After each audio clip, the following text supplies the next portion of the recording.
A jena gati? Ali, Bekim, a jena gati? Regjia, apo fillojmë podcastin inshallah. Hajde, bismillahirrahmanirrahim. Çdo gjë është në rregull, mundemi me fillu edhe një emision i radhës.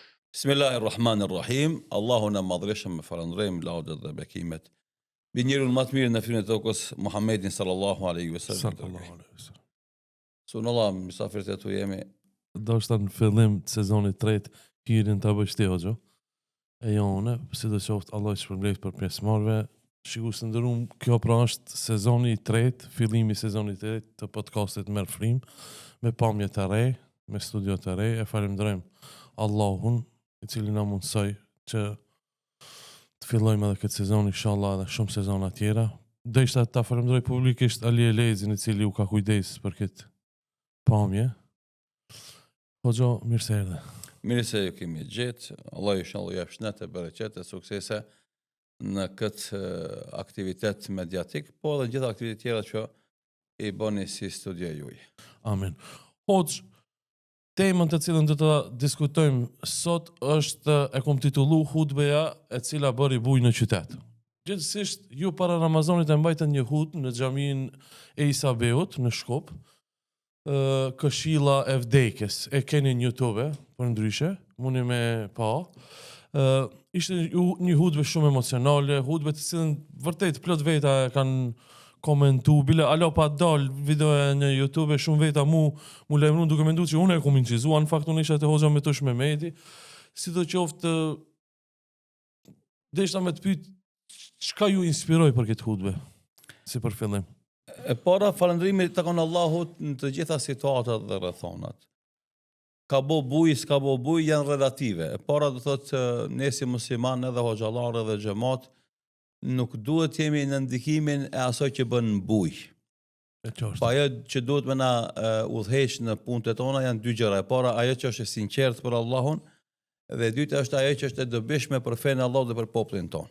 Këto janë dy parametra që në të gjitha veprimet tona të me pas kriteret pa ndryshueshme, statike, vazhdimisht që ngelen të pranishme në jetën tonë. Sinqeriteti dhe ajo që është e dobishme për fenë e Allahut dhe e dobishme për popullin ton. Pastaj normalisht disa prej këtyre aktiviteteve kanë buj, disa s'kanë buj. Normalisht ka arsye edhe e para edhe e dyta, ata që kanë buj është e mirë buja për shkak se deportonte një shtresë e madhe e njerëzve. Edhe kjo normalisht e bën gëzimin më të madh për shkak përfitimit të njerëzve prej atij materialit, jo për shkak statistikës, numrit, domthonë. Kjo është shumë e rëndësishme me pas parasysh ligjëruesin në këtë rast, që mos mahnitet me numrin e madh të ndjekësve dhe shikuesve, sepse nëse nuk është e sinqertë për Allahun, të Allahu sfiton asgjë. Kjo është sa i përket pjesës bujës, do thotë edhe na normalisht i gëzohemi numrit të madh të shikuesve të videove të gjithë hoxhallarëve ton për shkak këtij fakti, sepse gjykojmë se ka depërtuar një pjesë, një shtresë e madhe. Tash ku flasim gjuhën mediatike, ajo që quhet virale. Po. Pse është e madhe dhe e mirë për shkak se ka depërtuar një shtresë shumë e madhe e njerëzve. Edhe normalisht megjithse këtu duhet ndalemi me bëni fusnot, pse depërton të një pjesë e madhe e njerëzve, kjo nuk do thotë që ajo ngelet si informatë e gdhendur në vetdijen e tyre. Pse kjo? Për shkak se njerëzit son janë të bombarduar me kontente, me prodhime mediatike. Edhe tash rrjetet sociale, mediat alternative e bombardojnë të riun me lloj-lloj videosh, edhe atë videon që ka pas ndoshta ndjenja, emocione, edhe e ka shikuar me vëmendje, video e dytë apo e tretë apo e katërt apo e pesta që e shef ai brenda asaj dite, ja mbi shtreson këtë informatë dhe ai nuk shndrohet në kulturë. Edhe një prej problemeve që kemi në zhvillimin mas mediatik është më kjo. Informatat e shumta, do të hiperprodhim të informatave, lën hije informatat më të mira që duhen njeriu. Edhe ndaj zgjidhja për këtij bombardimit informativ është që me konë sa më pak i kyçën në rrjetet sociale dhe me përzgjedh vetëm gjëra që të bëjnë dobi ty personalisht, në fenë tonë fillimisht, pastaj në profesionin tanë, pastaj në hobit tuja. Edhe mos me leju që gjërat e pavlefshme, bërlloku, shundi, me të marrë një pjesë të madhe të kohës. E tani çka është inspirimi? Inspirimi konkret, megjithëse kjo puna e vdekjes edhe për kujtimi për vdekjen është njëra prej çështjeve bazike që feja e ndërton këtë konceptin e vet të edukimit të njerëzimit edhe rregullimit të raporteve tia me krijuesin e vet, me botën ku jeton, me vetveten e kështu me radhë. Vdekja zë një vend të jashtëzakonshëm në porositë fetare dhe është i pranishëm vazhdimisht në jetën tonë, mirë po shpesh herë na kalojmë pranë vdekjes pa u ndalë me mendu rreth vdekjes, pa u ndalë me mendu se nëse sot ky vdish, do thotë kush e ka radhën nesër. A mund të jem unë ai që nesër mund të jem i shtrirë si ky para nesh. Edhe atë muj që e vendosa me mojt hudben për vdekjen, realisht ndodhen 4-5 vdekje të një numri, do të një moshet për afër brenda 40-ve dhe 55-6 viteve. Që ishte nën mesataren. Bile kishte edhe rast 20 vjeçar, do thotë. E këtë kjo që ishte vdekja e njerëzve të ri, ishte motiv për mua me i thonë njerëzve në përgjithësi besimtarëve, o njerëz, ju që jeni në xhami, që ka këtu prim 15 vjet, 15 vjet realisht fëmijë deri 90 vjet plesh, e shihni se nuk ka nevojë me bë 90 vjet për me vdek, se mundesh me shku edhe 20 vjeçar, mundesh me shku edhe 30 vjeçar, mundesh me shku edhe 40 vjeçar. Realisht mosha këtu më është irrelevante. Askush për neve nuk e di momentin e fundit të jetës sonë dhe kur ka më në ardhur momenti që na më dorëzu amanetin ton Allah xhelal. Ajo ishte motivi bazë konkret, e kam pas në zemrën dhe mendjen time gjatë kohë me fol për vdekjen dhe me elaboru në formën më të mirë të mundshme sipas rrethanave që na jepet faktikisht me një hutbe ku ti mundesh me fol 15 minuta, 20 minuta, maksimum 25, që normalisht bëhet tepër nëse kalon 20 minutin. Edhe e përzgjodha që ajo hutbe të ketë përmbajtje, jam mundu të elaboroj në aspektin akademik me argumente fetare, në aspektin e ligjërimit të i pas parasysh parametrat e një ligjërimit të sukseshëm. Normalisht aty s'kan mungu edhe emocionet, e tash ajo që du të them është se na gjithë bim në emocione, mirë po realiteti është se sa kemi nevojë na për ngacmim të emocioneve, aq më tepër kemi nevojë na për ngacmim intelektual të kapaciteteve tona intelektuale. E këtu na e shohim vetë në veprimin ton ligjërimit se si të flasish për tema emocionale, kontenti përhapet bëhet viral, kur flet për çështje bazike esenciale që kanë të bëjnë me konceptet intelektuale tona mbi fen, aty nuk ka ndonjë shtrirje aq të madhe. Dhe që na jep një përfundim, megjithëse kjo nuk është studim, po thjesht është një skenim si përfaqësor i realiteteve tona, e kuptojmë se na nuk kemi thellësi intelektuale në perceptimin e fesë edhe problemeve të jetës, i kemi emocionale që nënkupton se janë ad hoc momentume, gëzimi, mërzije, pikëllimi, shqetësimi, zgjidhje, kontributi e kështu me radhë. Edhe kjo neve na bën pa një strategji afatgjate zhvillimore dhe kjo për një individ është e rrezikshme, por rreziku bëhet irrelevant ka një shoqërie, por kur bëhet fenomen shoqëror të bëhet rreziku shumë i madh. Ka shumë me çka me fol, edhe e treta që dosha me thonë në hyrje të kësaj bisede është një si më thonë një shqetësim ose një alarm për secilin hoç, khatib, ligjërues i hutbeve të xhumos konkretisht po flas, që duhet të jetë shumë i vëmendshëm në përzgjedhjen e temave të cilat i plason tek xhamati i vet. Pastaj e dyta në përgatitjen akademike në lidhje me temën që ai e ka vendosur me fol.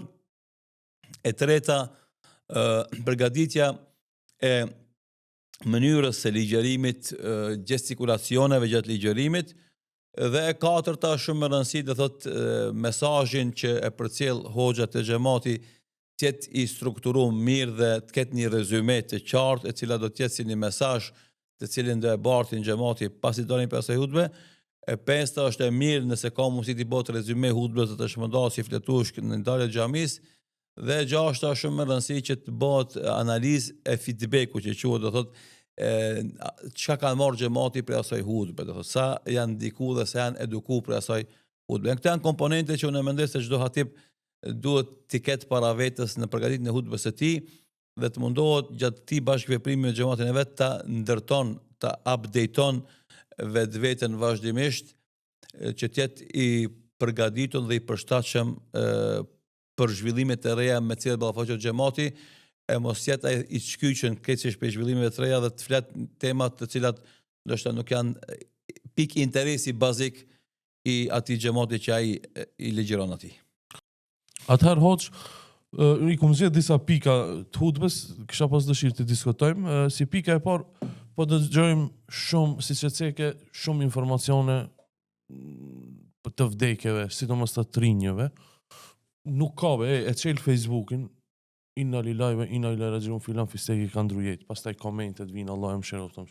Sa e kryin ata e shën një vdekje tjetër, një i ri, një më plak, një Facebook u ka mbush me informata nga familjarët që ka vdek filoni dhe fisteki. Nuk e di, a i vdeka gjithmonë ka qenë, po a pse është Facebook, se di shka është problemi, disa thojnë për vakcinave janë shtu vdekjeve, vakcinave anti-Covid, disa... Si e kështë komentu këtë gjë? Shife, këtu ka shpekulimet shumëta edhe biseda ndryshme. Vdekja është fenomen që ka shoqëruar njerëzimin që nga momenti i lindjes së njeriut të parë. Ademit alayhis salam, krijimin, falni se thash lindjes, krijimit të njeriut të parë, Ademit alayhis salam, e deri më sot. Do thotë si ka lindje ka edhe vdekje.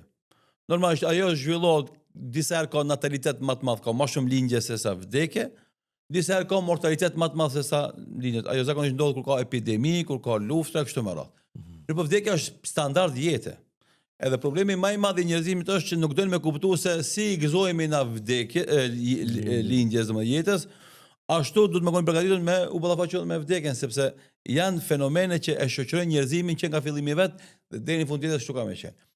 E tani pse na ballafaqohemi më shumë informata mbi vdekjen ose mbi njerëzit që vdesin, është për shkak të medias bashkëkohore, për shkak të komunikimit masiv. Për shembull, përpara për ta marrë vesh se në një fshat periferik të Shkupit ka vdek dikushi, është dashur me kon në atë fshat, në atë moment që ka vdek ai për me marrë vesh, përndryshe ti e kishe marrë vesh një javë apo 2 javë apo 1 muaj më vonë se ka vdek ti në Shkup që jeton, se dikush për shembull në një fshat periferik të Shkupit ka vdek, duhet 1 muaj kohë me shku. Tash në real time që quhet, në kohë reale, ti je në Shkup, edhe din kush vdes për shembull në një fshat malor të Karadakut, në një fshat malor të Karshjagës, në një fshat domethënë të largët të Dërvenit, që në Shkupit tu pi çaj, kafe në çarshi e merr vesh. Shkaku i Facebookut. Shkaku i internetit, shkaku i komunikimit masiv që ndodh. Interneti, Facebook, rrjetet sociale, mediat e kështu me radhë. E të kalumet të s'ki me ditë këtë vdekje që kanë ndodhur në Shkup dhe periferi. Sot mundesh me ditë këtë vdekje që ndodhen, normalisht dukon shumë. Ama ato edhe në të kalumet kanë ndodhur njëjtë. Po ti e dyta është që ti s'ki me kon pjesëmarrës në varrimin e X-it apo Y që kanë vdek, që ti i ke njoft, sepse si ke njoft kalume, tash i njeh për shkak rrjeteve sociale. Shembull, ka njerëz që shkojnë në varrim të X-it apo Y që vdes se e kanë mik Facebook. Po. Do virtuale ka mik. Po më ka ndodhur kjo. Ama kur i ka vdek ai miku i tij virtual, e kanë një veten si detyruar me shku me respektu xhenazën e tij. Përpara ti s'ke pas misi virtuale, ke pas vetëm misi reale. S'ke njofti realisht edhe mërzia të okon më e vogël gjithsesi, edhe se keni veten detyruar me shku. Kështu që vdekjet janë standarde, nuk rritet zvoglohet më tepër prej luftrave. Muhabeti i vaksinave është akoma në fazë shpekulimit, ka muhabete pro e kontra, është debat shumë i madh, fundit na imi Hoxhallas është pjesë e jonë që na me elaboru, është puna e mjekësisë, organizatave ndërkombëtare të shëndetësisë, mjekëve ekspertëve të kësaj lëmie, ata mund me fol me përgjegjësi, na çat flasim kam me shpekulim, është besoj që e pa nevojshme, jo populli thjesht me fol për këtë temë, po edhe na që jemi Hoxhallar kemi drejt me fol për këtë temë se nuk është tema jonë, është tema e mjekëve edhe ekspertëve të imunologëve kështu me radhë. E vetme arsyeja është kjo, domethënë përhapja e komunikimit masiv, telefoni, interneti, rrjetet sociale, ata kanë bërë që na të kuptojmë se ka vdekje reale, vdekja është e madhe, ashtu sikur se ka edhe lindje të mëdha. Ajo që unë mendoj se më rëndësishme se ky element është që ta kuptojmë se gjithë neve na shoqëron vdekja vazhdimisht në jetë. Edhe në moment saktum vjen momenti që ti më drejtohesh shpinën e Allahut, ajo që më kon brenga jon është ti me çka kemë shku te Zoti, çka kemë marr. Cili është kapitali që ti kemë marr me vete kur kemë shku te Zoti. Ne po është interesante se edhe te trit ka disa vdekje që po i kuptojmë, po i marrim vesh. s'kan qenë hiç të smut. Domethënë pa prit që është zyre të punës. I ri, djali i ri, domethënë ka vdek. Zotën, vdekja nuk shkon të gjithë me paralajmërim. Ka shumica të rrugës që kanë pa paralajmërim. Janë rastet e rralla ato që shkojnë me paralajmërim. Domthonë smundje e gjatë, paralajmërim me smundje për shembull fatale, kancer e kështu me radhë. Edhe ata ka raste shumë për tyve që kanë pas kancer dhe ka qenë një lloj paralajmërimi për vdekje, po u shëruaj, ka jetuar edhe 20 vjet mas. Po. Edhe andaj na duke pas parasysh këtë fakt themi se besimtari duhet vazhdimisht me kon i përgatitur me ballafaqim me vdekjen. Nuk ki nevojë me qenë i smund për me vdek, nuk ki nevojë me qenë i urritur për me vdek, nuk ki nevojë me qenë i burgosur për me vdek, nuk ki nevojë as me qenë luftë për me vdek. Kjo është shumë shmëranësi me kuptu. Se në luftë mundesh me shku jo një luftë, por shumë lufta me marr pjesë mos me vdek. Mos mu vra. Me shku ti në shtëpinë tonë dhe mu vra. Unë kam një shembull për që kjo është puna e kadereve, caktimeve. Kur ishte lufta e Bosnjës në Bosnjë, domethënë, në ish Jugosllavi, një pjesë e bosnjakëve patën emigruar në Jordaninë atko. Realisht një vëlla dhe një motër patën me gjallë për gjithë familjes që i kishin masakruar në Bosnjë. Edhe ata si refugjat largohen për Bosnjës edhe gjenë strehim në Jordani. Në shtëpinë ku kanë jetuar ata, në periferi ose në rreth Këshillëk aty, kishte dasëm, edhe duke shkrep armë, njërit për aty e dy fëmijëve i vje plumi edhe e godet edhe mbytet në Jordani. Ai ka shpëtu luftës, domethënë, edhe masakrës në Bosnjë, po kaderi e ka sjellë që në Jordani ku ka emigruar me shpëtu, faktikisht ta gjen vdekjen aty. Pi plumit përsëri. Këto janë caktime të Zotit që tregojnë se ti nuk ke nevojë me kon i smund për me vdek, nuk ke nevojë me kon i varfër për me vdek, nuk ke nevojë me kon i burgosur për me vdek, as luftë për me vdek. Vdekja einama takunu yudrikukumul maut, si thot Allahu i Madhëshëm, kudo që të jeni ju arrin vdekja. Walau kuntum fi burujin mushayyada, dhe kjo është porosi me rëndësi, edhe sikur të jeni në kalaja të fortifikuara, kjo vlen për pasanikët, pushtetarët. Ata për shembull bëjnë kalaja, bëjnë fortifikata, dhe mendojnë se nëse janë të mbrojtur për njerëzve, kanë qenë mbrojtur edhe për melekul mautit. Jo. Melekul mautit deporton te secili njeri. Kudo që ke shku, ndesh je strehuna për tunele, ndesh ke je strehuna për shpella, ndesh ke bë kala të madhe, këtë gure çelik për më mbrojt, melekul mautit deporton ata merr shpirtin, edhe kimë vdek. Kështu që nuk ka nevojë me pas paralajmërim për me vdek, ka mundësi njëri me kon i ri, i shëndetshëm, pa kuni farë smundje, pa kuni farë shkaku të jashtëm, qofshin këto edhe puna e vaksinave që po folet, vdes. Pse atë që ka caktuar Allahu me jetuar njëri, se në momentin kur vjen meleku me sjell shpirtin tek fetusi embrioni, domethënë që zihet në barkun e nanës kur i bën 4 muaj, edhe i vjen jeta, i vjen shpirti, në atë moment ky melek që sjell shpirtin i tregon Allahu i Madhërisëm se ky njeri ka më jetu kaq vjet. Subhanallah. Isha tu menu 5 vjet, a 15, a 20, a 25, a 30, do thot Allahu e din, edhe melaqet që kanë këtë detyrë e din, na nuk e dim gjithsesi. Isha tu menu kur e ceke luftën, domethënë edhe lufta nuk ta sjell vdekjen. Asnjëherë. Isha tu menu për 2 persona, për 3 persona në fakt. Një është ju, Hoxh Bekiralimi, që keni marrë pjesë në disa luftra, edhe 2 persona, Hoxh Fatmir Latifin edhe Bekim Dashin, drejtorin tonë. Po. Domethënë, ata kur kanë pas incidente, Bekim Dashi dhe Fatmir Latifaj, 2 invalid luftës të qëpës. Kur kanë pas incidente, ati u konë bombë, u konë vdekja afër shumë, opton. Bekimi është pa një kamp që 30 vetë, po sa produktiv është që 30 vetë. Këtë kjo nejtë që ka e punojmë është rezultati vllohut tonë Bekim Dashi. Ate kena drejtor, kompjutera, kamera, incizimet. Këtë jena produkti i Bekimit. Domethënë, vdekja nuk është në luftë. Gjithsesi, do të na aty janë 2 raste që unë e kam përmend në biseda jo formale me shok, momentin kur ka shpërthy granata, do thot edhe është lëndu vëlla jon Bekim Dashi, kam qenë afër tij, edhe ai është lëndu neve s'na ka ndodhur asgjë. Momentin njëjtë kur ka shpërthy granata dhe është lëndu Hoxha Fatmir Latifi, jam kon afër tij dhe mua s'm ka ndodhur gjë që e ka ndodhur atij. Kjo është dëshmi konkrete, me thonë se domethënë granata mund të më ke qenë para teje, e X-in me godit, Y-in mos me godit, pse Po edhe nëse e godit, me gjallë, edhe me kom produktiv 30 vite. Kjo është pjesë e parë, domthon. Kaderi ka qenë ai më godit jo ti, që je afër atij. E dyta është që domthon pastaj invaliditeti që e ka shkaktuar ajo granat, ajo bombë, ajo minë, nuk e bën njeri më pak produktiv kur ai shpirtërisht, mentalisht është i vullnetshëm, ka entuziazëm, ka dëshirë për me kontribuar. Dhe fatmirësisht të dy personat e përmendur që me të vërtetë janë burra që meritojnë shumë lavdë dhe shumë mirënjohje nga gjithë populli shqiptar. Normalisht ata meritat i kanë te Allahu fillimisht, edhe kjo është më e madhe. Edhe kjo sigurisht ata i intereson më shumë se çdo gjë tjetër, por na si shok tyre, si bashkëpunëtor tyre, si bashkëluftar këtë rast tyre, duhet me tregu se është një nder i madh i jashtëzakonshëm për kombin ton shqiptar prania e këtyre dy burrave që u përmendën me emra, Bekim Dashi dhe Hoxha Fatmir Latifi, sepse të dytë me gjithë invaliditetin që ka shkaktuar lufta, ata as janë zhgënjur për jetës, as e kanë humbur vullnetin, as moralin. Ata përkundazi kanë vazhduar për shembull punët e veta, shkollimin e vet, kontributin e vet. Bile jam i bindur se i njoh dytë edhe para lufte dhe mas lufte. Mas lufte janë bërë edhe më të dobishëm, edhe më efektiv sa kanë qenë para lufte. Edhe kjo është mësim edhe porosi për gjithë njerëzit që pa marrë parasysh çfarë rrethona mund të lëndohen apo dëmtohen, se ti nuk ki nevojë me u blloku edhe me u mbyll vetvete pse ki një smundje ose ki një dëmtim ose ki një lëndim ose ki një invaliditet, domethënë, se kontributi mund të më qenë edhe më i madh pas invaliditetit sa para asaj.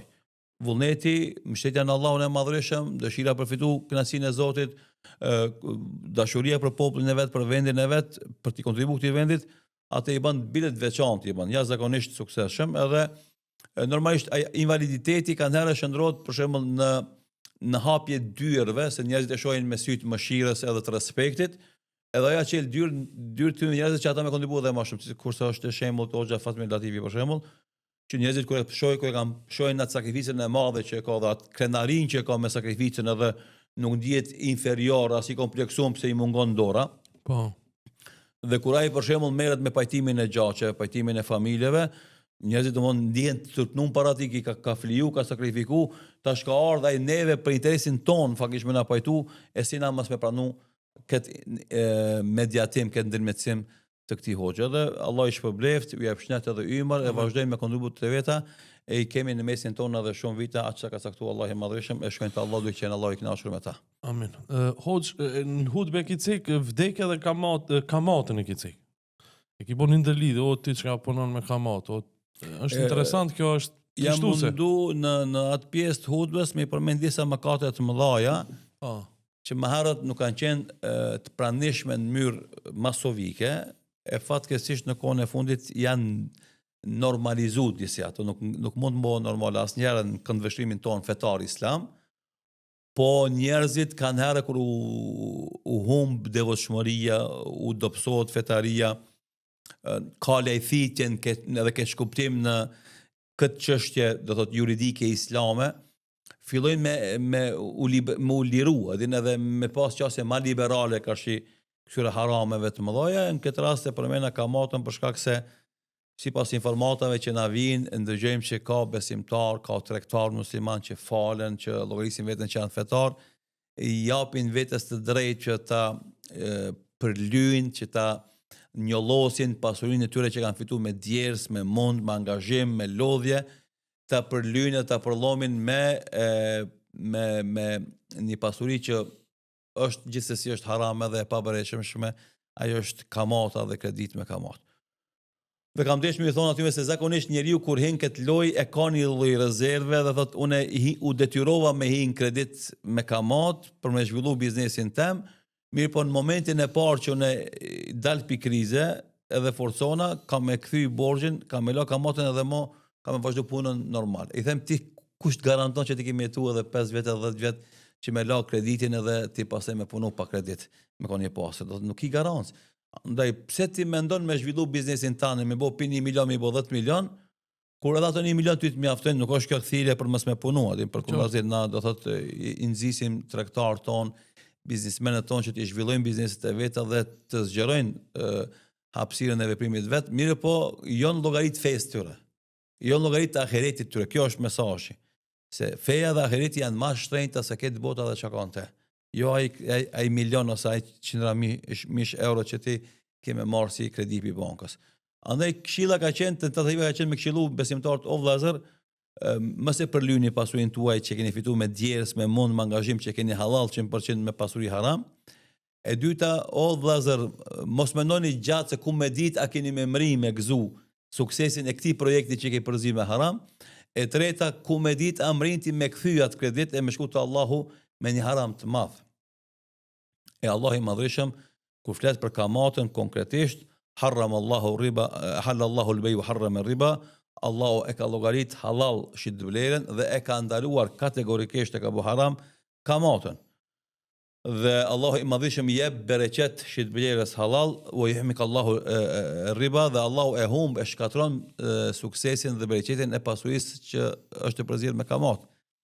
Dhe për këtë arsye, na kemi dëshirë që pasuria e besimtarëve tonë, tregtarëve tonë tjetë e pastër halal, që llogaria e tyre para Allahut për to tjetë e lehtë, e para, e dyta, që ajo pasuri tjetë shnet dhe bereqet për ta, dhe tjetë i dobishëm ndonjë në ahiret, e mos bëhet shkak që ajo pasuri që ata të kenë strese, që të kenë shqetësime, të kenë dobësim të shëndetit e kështu me radhë. Sepse na kemi fakte historike, shembuj të shumë biznesmenve që e kanë thyer atë kufinin haramit dhe halalit në bizneset e veta, dhe pastaj u ka reflektuar kjo në shëndetin e tyre, edhe atë psiqik, edhe atë fizik.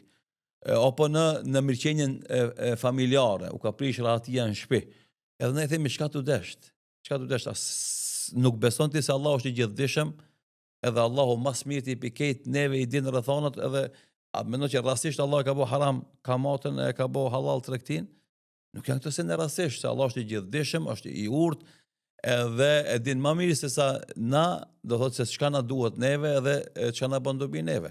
Edhe çdo ndalesë fetare që është në Kur'an edhe është sunet pejgamberit sallallahu alaihi wasallam, realisht kur të analizojsh mirë, holl, derse krejt ajo është e ndaluar për shkak domethënë se dami prej atij veprimi është shumë më i madh për ne se dobia. Realisht nuk ka kur një farë dobi ente. Tema është vdekja dhe kamati. Çka nëse vdes me kamat, duke punuar me kamat? Ajo është që po tentoj me tregu, do të vërejtje e madhe për secilin besimtar i cili ka marrë kredi bankare me kamat, me mendim se ai ka me pas ymër për me kthy edhe mu la e pastaj mu pendu, i themi na ti s'ki garant që kemi jetu gjatë për me kthy, nëse vdes në atë gjendje, kemi shku te Allahu me një mëkat të madh. Mëkat i cili nëse nuk pendohet njeriu, nuk ta falë Allahu, por ka me ndëshku për të. Ndëshkimi për kamatën, domethënë është shumë i madh. Pejgamberi sallallahu alaihi wasallam e ka treguar në shumë hadithe, do thotë se 1 dinar kamat është më e rëndë te Allahu i madhëshëm se me 10 zinaja. Me 10 zinaja, tash nuk du t'i përmendi gjithë argumentet fetare, sepse ka argumente fetare që janë shumë të trishtueshme, të cilat do thotë ja tërheqin vërejtjen e secilit njeri edhe më dobtit në aspektin imanor, që me konë shumë si qelë dhe shumë i vëmendshëm, edhe me i rrit shumë, me i ndejt shumë larg kamatës, sepse dami, dënimi, gjunaj është shumë i madh te Allahu subhanahu wa taala. Mjafton ajo që thot Allah i madhëshëm për kamatën, la yakum illa kama yakumu alladhi yataqattabahu shaytanu min al-mas. Njeriu i cili zhytet në kamat nuk lëviz, nuk çohet në kam, përveç se si ai i prekur i prej gjindve. Domethënë e humb stabilitetin psikofizik të vetin.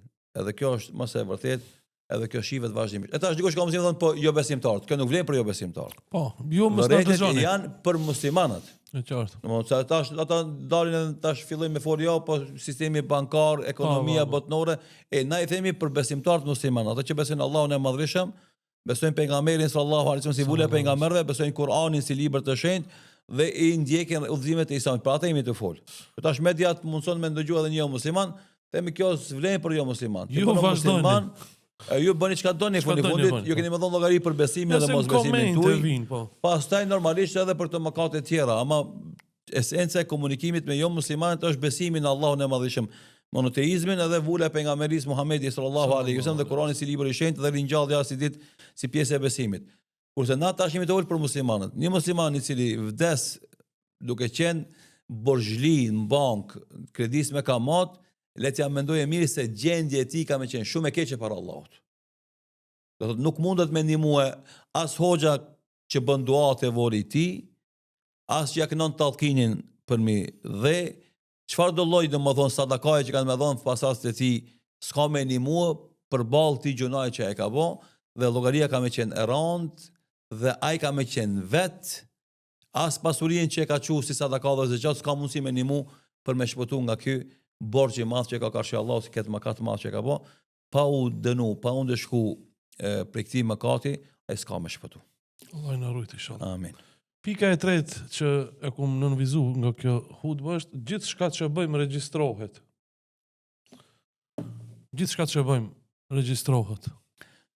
Porosia e këtij ajeti kuranor që Allah i madhveshëm thot ahsahu Allahu wa nasu, Allahu çdo gjë ka regjistru edhe pse njeriu e ka haru, Subhanallah. është porosi e jashtëzakonshme e rëndësishme sepse na njerëzit shpeshherë jemi mjeshtër të aktrimit. Edhe shpeshherë aktojmë para një tjetrit realitete jo të vërteta. Edhe Islami si fe insiston kundërtën e kësaj, insiston sinqeritet. Edhe për atë shkak në historinë islame kemi nabura shumë të mëdhej, qofshin ata dietar, qofshin ata adhurues, apo trima dhe heroje luftar, apo njerëz i bujar dordhan, të cilët kanë qenë të panjohur në mesin e njerëzve. Janë duk si njerëz të rëndomt. Pse? Sepse në Islam është parimi bëje veprën e mirë dhe fshehe, sa ma e fshehur që është, ma e vlefshme te Allahu është. Do jo që ti të mburësh me një vepër, po do të ta mshehvish ata. Edhe mëkati është e njëjtë. Njerëzit për shembull sot zakonisht aktrojnë edhe veprat e mira i publikojnë, mu të regu se janë human, bamirës e kështu me radhë, e veprat e liga zakonisht i fshehen. Edhe ju e dini tani është një fenomen i ri që quhet paparazzi, të thot janë vëzhgues të fshehur, të cilët mundohen të vjedhin momente pe figurave publike dhe t'i shantazhojnë pastaj me ato fotografi apo video, apo të tregojnë se janë domethënë të parët që kanë kap në mat pozicion filanin apo fistekun. Edhe njerëzit ruhen për paparazzive tani në kohën e fundit shumë, sidomos figurat publike, ana i themi ti ndesh ka paparazzi aty ndesh s'ka, ndesh përcjell dikush ndesh nuk përcjell, ndesh ka kamera vëzhgimi ndesh nuk ka, Allahu të askush për neve s'ka mundësi me ik. Mbikëqyrjes së Allahut, regjistrimit me laqeve, asnjë vepër e jona që e bëjmë dhe asnjë fjalë e jona që e themi, asnjë shqyrkim i joni që e bëjmë, të gjitha ato që quhen vepra në gjuhën e fesë, ato regjistrohen. Të gjitha. Të gjitha. Veç mendimet e mbrëmshme, ato nuk regjistrohen, derisa nuk bën fjala, shikime apo vepra. Në momentin që kalojnë nga bota e mendimeve në botën e veprimit, ato të gjitha regjistrohen. Edhe grimcat më të vogla. Andaj ky ajet kuranor ahsahu Allahu wa nasu, kemi pas rastin në luftën e Bosnjës me pas disa refugjat të na në familjen në shtëpinë e Migjes në gjithë me neve, edhe ndërkohë kishin ardhur disa musliman për të ndihmuar ata dhe e kishin vendos një shkrim të bukur kaligrafik në mur e ishte ky ajet kuranor aty i vendosur. Kë flasim 1992-93. E pre atëherë unë e kam pa atë shënim të bukur kaligrafik në atë mur, edhe mu ka gdhent në mendjen time dhe në zemrën time dhe është ajet i cili shpesh herë kujtoj vetvetes edhe tjerëve ahsahu Allahu wa nasu. Allahu gjitha çka kemi bëj ka regjistruar edhe pse njeriu i ka haru. Për më ja kujtu vetes se na s'mund t'i fshihemi Allahu dhul xhelal.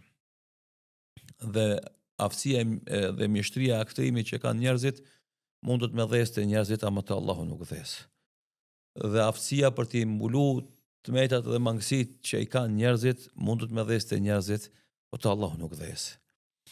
Dhe se Allahu i tin prej neve gjitha veprimet që i bëjmë, edhe ato që i bëjmë vet, edhe ata që i bëjmë publik, edhe ata që i bëjmë, do thot edhe i fshehim, edhe ata që na dalin, domethënë, për atë shkak njëra prej lutjeve që i mëson Allah i madhreshëm besimtarët, Allahumma staw awratena wa amin rawatena, o Zot, mbuloj turpet tona dhe na jep sigurinë në jetën tonë. se njerëzit kanë mangësi, edhe mangësia e tyre është që kanë herë i shoqëron edhe bën veprime që ata pastaj bën pishman, edhe ndjen keq ardhje, edhe ndjen të turpënum, por ata pendohen me njëherë edhe korrigjohen edhe ndryshojnë, po kemi njerëz që nëse Allahu njëri ka mbulu, ata vazhdojnë me njëtin avaz, edhe vazhdojnë me veprat liga dhe të këqija derisa do thot bëhet normal për ta, e kjo pastaj kalon në istidraj, në një prej kurtheve që Allahu ja bën këtij njeriu i cili megjithëse Allahu e mbuloi një herë dhe dy herë edhe nuk u pendu, atëherë Allahu dhul xhelal i jep mundësia ti me vazhdu këtë mëkat derisa kur turpnohet. E doja e të pendohet pastaj të bëhet vonë se pendimi i tij s'ka më pas më efekt as dobi. E kjo është Regjistrimi. poenta e kësaj, domethënë se të gjitha veprat tona regjistrohen bile. Allah i madhëshëm tregon në Kur'anin Fisnik një moment interesant që kur gjithë neve do na jepin regjistrat e veprave tona, edhe Ditën thot e Allah i gjykimit. madhëshëm ditën e gjykimit, iqra kitabak, lexoje ti vetë librin tan. Nuk ka nevojë me ta lexoj dikush tjetër. Me të thonë ki bëu këtë punë, sikurse tash kur shkon ti në gjykat, prokuroria domethënë e merr edhe lexon akt akuzën ndaj se ti ke me datë kaç, me ditë, me orë kaç, e ke bëu këtë krim, e ke bëu këtë veprim. Aty Allah i madhëshëm i thot me laçeve, thuni njerëzve iqra kitabak, çka ke regjistrin merr vetë lexoje. Çka ke bëu? Pin pubertet. Prin 15 vjet që ke bëu, domethënë 15 vjet. E deri ditën e fundit që ke jetuar jetën tonë, këtë çka ke bëu, dukshmet, pa dukshmet, msheftat, pa mshefte, publike, jo publike, mira, dvogla, mira, këqija, mëdha, dvogla, këtë çka ke bëu kemi gjetë. Edhe andaj është pjesa tjetër, ajeti tjetër kuranor ku Allahu në surën Kaf e tregon wa uridu ala rabbika saffa, do i paraqitet njerëzit para Allahut të rreshtuar në rreshta, dhe pastaj Allahu xhallahu do ja paraqet secili regjistrin e veprave të tija. Wa wudi al-kitab, dhe do vendoset peshorja, do i jepet secili regjistri i veprave të tija. E kur di hapi njerëzit regjistrat e veprave të veta, secili njeri regjistrin e vet, do të thojnë njerëzit, e përmend Allahu i madhëshëm në Kur'an, ma li hadha al-kitab. Çpas ka ky libër? La yughadiru saghiratan wala kabiratan illa ahsaha. S'pas kalon asnjë vepër, qoftë e madhe apo e vogël, pa regjistru. Subhanallah. Edhe regjistri i veprave tona, të mira dhe të këqija, është përmend edhe në surën Zelzele, ku Allah i madhëshëm në fund të kësaj sure për men ya'mal mithqala dharratin khayran yara, kush bën sa një grimc të vogël atomi vepra të mira ka për ta pa, dhe kush bën sa një grimc të vogël të veprave të këqija ka për ta pa. Para Allahut ka më dalë si regjistrimi i asaj vepre që na e kemi bë. E tani kjo është porosia që njerëzit të jenë vëmendshëm e të kujdesshëm se nuk i ik Allahut asgjë. Çka do që kemi bë na, ka me qenë e regjistruar dhe paraqitur para nesh, na do të habitemi bile, sepse na me kalimin e kohës, mëkatet e kaluame i kemi mbi shtresuar me mëkatet të reja dhe i kemi haru që i kemi bë. Edhe andaj kur do i shofsh të gjitha veprat tuaja që i ke bën, edhe ato që ti ke haru, do të befasohesh për skeçi për ty, se do thot edhe andaj do thosh këtë fjalë, mali hadha kitab, çfarë ka ky libër? Çfarë pas ka ndodhur? Këtë që kam bëj, i kam përgjithtu. Se ti ke mendu, e ki haru, ti i kanë haru njerëzit edhe ajo mo ka kalu, atin, si themi të na në gjuhën e popullit, është bo vepër e vjetër, edhe amneston gjyqi. Janë ato ligjet pozitive këtu të na, që kur një vepër penale bëhet e vjetër, domethënë mo e humbat Vjetërsohet. efektin domethënë retroaktiv. Te Allahu nuk vjetërsohen asnjë vepër. Po çto kena munalo çpak shtash. Po. Ditën e gjykimit e kena librin me veprat tona. Po. Allahu do të na falë inshallah. Shife tash. Edhe nuk do të na turprojnë atë aspektin këtë bota me ditë çfarë Shife çia kena. mbarët. Tash këto është shumë e rëndësishme në këtë moment më undal edhe me i bën analizë këtij momentit. Po. Allahu ka me mshiru dikën. Allahu ka me jafshi gjuna dikujt, Prej librit. ama edhe ka me turpnu dikën. Që s'është mohabeti, Allahu ka me na mshiru. Absolutisht. Po, dikën ka me mshiru, dikën ka me jafshi gjuna që i ka bërë dhe s'ka me gjetë në regjistër, ama dikën edhe ka me turpnu. Për shembull, pejgamberi sallallahu alaihi wasallam thotë në ditën e llogarisë, pas ringjalljes, secili tradhtar, fjala tradhti është e madhe, pe ati që tradhton fen, e tradhton kombin, e tradhton domethënë detyrën, secili tradhtar, tradhtia të mëdha që thotë, do i vendoset një flamur në vithet e tija, edhe ka më shkujt, kjo është domethënë ndëshkimi i tradhtisë. E ky ka mu turpnu, domethënë para njerëzve. Për shembull, ato tradhtinë e tij e kanë ditë për shembull 500 veta, 1000 veta, 5000 veta, 10000 veta, 1 milion, 2 milion njerëz. Aty dhe morë vesh këtë krijesat, miliarda njerëz kanë më që kjo është kontradhtari. Tash Kjo kjo shprehje proponic. po, kjo është për ta poshtruar, Po të? për ta poshtruar.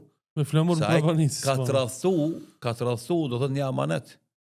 Shumë konkretari i shtetit vet edhe ka bëu marrëveshje me shtetin armiqësor edhe ka dorëzuar shtetin vet atij për shembull. Po. Ose ka pas amanet të fen. Edhe ka tradhtu amanetin e fesë, me sa ai me para fen ka luftu, ka punu kundër fesë. Është moment shumë i ndihshëm edhe shumë serioz. Tash secili prej neve që ka përgjegjësi, çfarë lloj përgjegjësie? Nëse nuk është i sinqert edhe i përgatitur për atë përgjegjësi, ka me dhënë llogari. Nëse ai e ka dëmtu përgjegjësinë e vet me vetdije, tash s'po flas pa vetdije, E qartë. me vetdije dhe me qëllim. Për shembull ti e dëmton shtetin tan, interesin kombëtar tonin, interesin e fesë tonë e dëmton ti qëllimisht. Tu e di se kjo e dëmton shtetin tan, kombin tan, fen ton dhe ti vazhdon me bëhet vepër në vazhdimsi. Ti shpallësh tradhtar të Allahut i Madhreshëm dhe nëse ti shpëton me fuqitë e inteligjencës, e shërbimeve, me mbulua tradhtitë tone, te Allah nuk shpëton. Se na kemi situata sot fatkeqësisht në botën politikës konkretisht të figurave të mëdha botnore që punojnë në dam të interesave të fesë të tyre, në dam të interesave të shtetit të tyre, në dam të interesave të kombeve të tyre. Plot. Pas po flas vetëm për neve shqiptar, flas për botën përgjithësi. Ka plot pushtetar të shteteve të ndryshme në botë që ata fshehu razi punojnë kundër interesave të fesë të tyre, kombit të tyre, shtetit të tyre. Dhe ju dheqin ato shtete, domethënë. Edhe normalisht këtë ajo që ndodh, ajo tradhti ndodh underground që quhet në tokë, a mediatikisht do thot ata si herbasteve që i kanë fallxhorët e magjistarëve që i kanë këta pushtetar, i paraqesin si heroj kombëtarë, si shpëtimtarë kështu më radh. Edhe këta të dehur me këtë pushtet që kanë dhe dominancë, mendojnë se e njëjta ka me vazhdu edhe mas vdekjes. Jo. Edhe sot për shembull në debatin që bëhet te na shqiptarët, koha e Jugosllavisë, koha e komunizmit, kush ishte bashkëpunëtori i UDBA-s, kush ishte tradhtar, kush ishte kombëtar, kush ishte patriot, kush ishte heroj, kush ishte dëshmor i kombit, janë bolamsh. Megjithëse alhamdulillah shumica e gjëra janë të qarta, por për disa figura ka shumë spekulime. Te Allah këtë kanë me dalë qarta zi.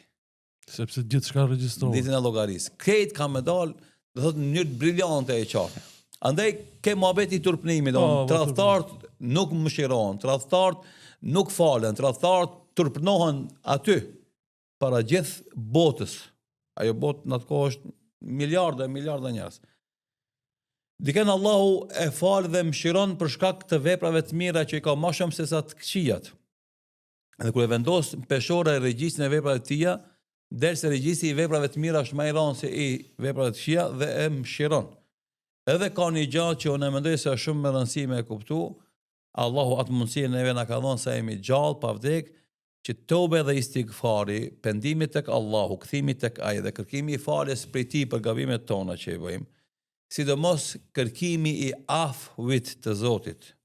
Afwi është më e madhe se sa do thot gafara ose gufrani. Në gjuhën arabe af edhe gufran janë dy terme që përdoren për faljet e mëkateve. Na themi kërkojmë falje te Allahu për mëkatet tona, astaghfirullah. Astaghfirullah. Dhe themi Allahumma innaka afuwun tuhibbul afwa fa'fu anni. O Zot ti je falsi, e do të falem fal mua ose na fal neve. Namaz natën e Tash katërt. mes afwit edhe gufranit, cili është dallimi, ulemat e kanë sqaruar shumë bukur dhe kjo është ajo që është shumë e rëndësishme për momentin e punës e regjistrimit. Se Allahu t'i fal gjunahat, po ngelen të regjistrume si vepra që i ke bëu ti dhe ti ka fal Allahu. Kjo është sukses, sepse fundit nuk kemi dhënë llogari për to, ama kemi u turpnu ti për vetes tone. Para Allah, po. Po, edhe kemi pa se sa i mëshirshëm Allahu është ndaj teje. E ke bo, ke kërku falje, ta ka fal. ama gjunai metet i evidentuar si gjuna i falun. E qartë. Sikur se puna e regjistrit të borxhlive. Do ti e ki emrin edhe e ki me vi të fshime, do ti ke lau borxhin. Ama është emri aty. Do ti je për borxhlive, po që ke lau borxhin. Se për shembull zakonisht te regjistri i dyqanxhiut, të cili frekuentojnë për shembull 500 familje, e ka 50 emra borxhli, edhe për tyve 50-ve 30 i kanë lau borxhet, 20 janë pa fshi, si kanë lau borxhet. Ama edhe 450 tjerë janë hiç aty të figuruar, se kur e marrin mallin e paguajnë më një herë. E tash dikush thotë unë jam aty po ha pse më ka fshimu, po ti je te regjistri borxhive. Edhe kategoria tjetër e afwit, ajo është më e madhe dhe kjo është ajo që na vazhdimisht e lutim Allahun el afwa wal muafat, që kanë thonë ulemaja për lutjeve më të mira që i bën besimtarit te Allahu xhalal, o Zot jepëm falje, amnesti totale edhe jepëm shëndet.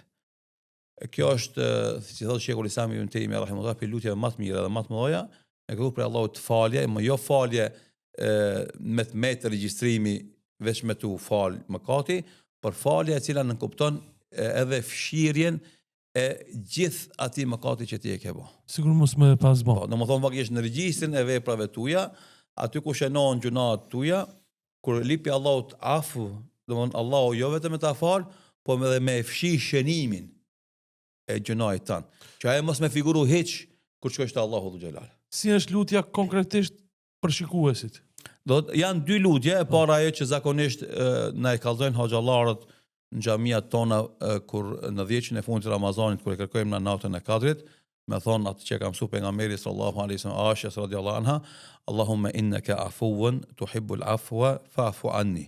O Zot, ti je falës, amnestues, e don faljen, më fal mua me amnesti totale, domethënë mos më mbet gjurmë për gjunajt tem, ose Allahumma inni as'aluka al-afwa wal mu'afata. O Allah, kërkoj për te faljen, amnestin dhe shëndetin, apo jetën të shëndetshme, domethënë varësisht se kam për këtë dietar. Këtë lutje ta përdorim shpesh. Ama edhe disa ndu me ashtu të puna lutja, se lutja nuk është formalitet. E qartë, po. Domethënë ajo është ndjenjë, shpirtërore që na duhet me ndjej nevojën e madhe që kena për na fal Allah mëkatet dhe për të fshi gjithë atë veprim që na kemi bërë, mos ta shohim në regjistrin e veprave tona deri ku dalim për Allah, që mos turpnohemi na për Allahut të Madhërisht. I për shembull i menoj mëkatet e mia, të mëdha të vogla, edhe e tham këtë lutje, me ndjenjë, o Allah, mëso më tërpron ditën e gjykimit, fshinje këtë pastroj, o Allah. Zoton për lutjeve të mëngjesit e mbrëmjes, si zakonisht pejgamberi sallallahu alaihi wasallam ka bë, ka qenë edhe kjo, Allahumma inni as'aluka al-afwa wal mu'afat, ose Allahumma sur awratana wa amir ru'atana, o Zot më mbulo turpet e mia. Kretë kjo të më dhënë thjesht për shkak se kjo besimtar me e zgjut e ka i vetdijen se na këtë kena me dalë para Allahut dhe këtë kena me dhënë llogari para ti dhe se para ti nuk ka mundësi mu fsheh asgjë. Bile të regon pejgamberi sallallahu alaihi wasallam se është për momenteve shumë emocionale, momenti kur njeriu ballafaqohet me madhinë e tij subhanahu wa taala. Kjo është pika e për t'i dhënë llogari atij. Që të Ibn Abbas radhiyallahu anhu, se pejgamberi sallallahu alaihi wasallam ka thonë ma minkum min ahadin illa wa sayukallimuhu Allah laysa baynahu wa baynahu tarjuman. Se cili për juve ka mu taku me Allahun dhul xhelal dhe mes tij dhe Allahut nuk ka me pas ndërmjetësues. Biseda me Allahun në ditën e gjykimit, çdo njeri do të dalë para Allahut. Kjo është për momenteve shumë emocionale, se ti mos ki mundësi me bë avokatur për veten tënde. S'ki mundësi me shprej justifikime, arsyetime, sqarime. O, që ka mundësi me përshkru. Në më thonë, Allahu është para mu, para njeriut. Unë jam këto. A është kështu dita e gjykimit? Po, kjo është një prej stacioneve që fillojnë në momentin e ringjalljes para se me përfundu udhëtimi i njerëzve, i besimtarëve në xhenet, e i mëkatarëve dhe qafirëve në xhenem. Një prej stacioneve është ky stacion ku secili njeri masi i shef veprat e tija që ka bë, vjen në bisedë individuale, personale me madhninë e tij Allahun dhul xhelal. Allahu akbar. Normalisht ai nuk e shef madhninë e tij formalisht, sepse akoma është faza para xhenetit. Se vetëm xhenet besimtarët e shohin Allahun dhul xhelal. Është privilegj. Po, ajo është e veçantë. E këtu gjithë njerëzit domethënë. Edhe besimtarët e jo besimtarët e kanë këtë takim me Allahun e Madhërisëm, ata nuk e shohin personalisht Allahun, po e dinë se janë bisedë me Allahun e Madhërisëm. edhe Allahu Dhu Gjelal fillon me i fol ati njeriut për të babat e tia. Subhanallah. Edhe momenti që ti e din se flet me Allahun dhe gjithdishëm, të cilit la yakhfa minhu khafiat, të cilit nuk i fshehet asgjë, edhe nuk ka mundësi me ik ati asgjë, ti mos ki guxim as energji, as vullnet me fillu me bo lajka dhe me bo pasha babon, pasha nëjën, si edhe njerëzit kur bëjnë fëmijët, kur bëjnë hile, bëjnë edhe bejet gabume, mësën, veç me shpëtu për situatës, ti kime u turpnue, edhe kime hesht, se keq që ki bon para ty ka me dalë si ekran televiziv. Të e themi na si koment si sharim, se nuk është në rjetë. Andaj Allah i madheqëm e tregon el jome, të sot në khtimu ala afuahim. I vullosim gojat e juaja. Se nga fringa, nga stresi, do mu arsjetua, ja? Jo, ma betja shikotëm, ti edhe nëse tenton me u justifiku, mu arsjetu, me bo avokatur për vetën tone, Allah të vullos goja. O të shhedu argjulluhum, edhe durët e tia, kamët e tia kanë me qenë dëshmitar të asë që ka po. Edhe andaj, pejgamberi sallallahu alaihi wasallam na mëson dhe na thot se çdo ditë do trupi, gjymtyrët e trupit, organet e trupit thënë gjuhës kujdes me gjuhë. Se çka fol ti, s'është më rëndësi sa më rëndësi është çka bëjmë na. Se në momentin kur ti ke me desh me u arsyetu për atë që bëjmë na, a na urdhënon ti, na urdhënon zemra e njeriu, atëherë na s'kena mundësi mu arsyetu para Rabbul Alaminit se keq çka kemi bërë kena mi kallëzu. Andaj është për momenteve që avokatura nuk bën dobi, ku sesi njeri keq çka ka bën, ato publike dhe ato sekrete i dalin parasysh, edhe e vetë shkon të u turpnu, të ul kokën, të nis me kajt, të nis mu arsjetu. Nuk ka ndim nga shokët. Mirë po, s'ka as pasuria, as fama, as pushteti, as miqësia, as prindi bile. No, lërgot. Do të njëra për momenteve që nuk ka krijes më të msheshme ndaj fëmijësve se nana për fëmijën e vet. Edhe nanat zakonisht janë gatshme me djeg veten, me sakrifiku veten për fëmijën e vet. Ama në këtë moment, Allah i madhëshëm të regon se këto nuk ka si raporte. Thot, fe idha gjaat i sakha, dhe ku ndodh kiameti, jo me jefirru l'merru min akhi, a dit ik njeriu nga vllau i ti, wa ummihi wa abihi, nga nana dhe baba i ti, wa sahibatihi wa bani, nga gruaja dhe evladi i ti.